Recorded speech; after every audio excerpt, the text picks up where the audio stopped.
hey, get this book. And if you don't read any of the Greek,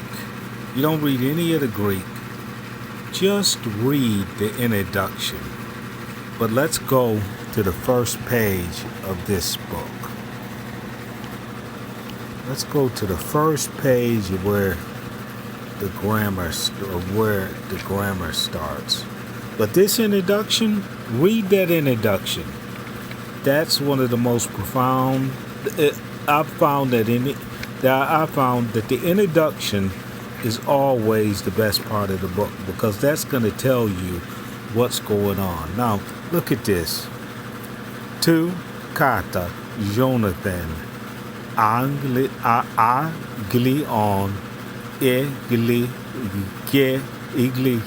iton I in arashan on olejos kai olejos I an proros tan dios kai dios an olegos otos an I arashon pos ton dion.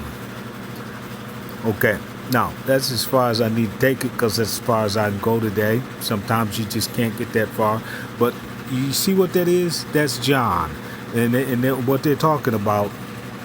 And see, the holy word, according to John, in the beginning was the Word, and the Word was God, and God was the Word. Okay. When we are talking about theology, we are not talking about a God per se. What we're talking about is culture, word, science, movement, the development, that the thing that separates man from beast.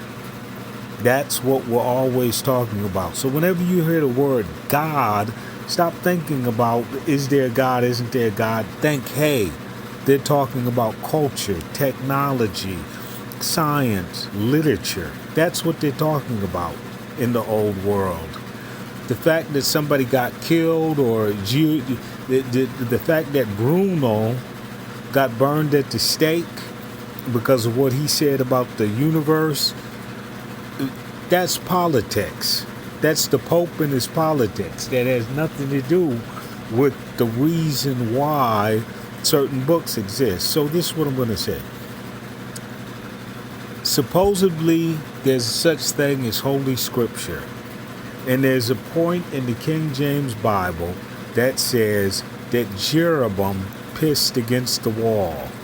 When you read the other versions in Latin and Greek, he does not piss against the wall. It's not in there. So here's the point.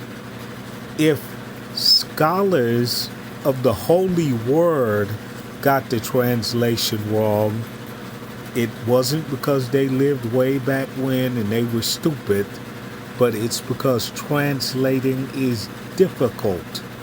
So when you are dealing outside or even in any language, you have got to have that concept in your mind of due diligence. You have got to be exhaustive. You just can't say, oh, okay, this is diagnosis. I think I know what that means in English, so therefore I'm going to say, yo diagnostio la DK. You just can't say that. You got to know exactly what the word means. That's why in the Real Academia dell'Idioma, they will always put the etymologia of the word there. That's what that's for. So that in case they ran out of space or their definition is incomplete, you can find the full definition in context in its original language.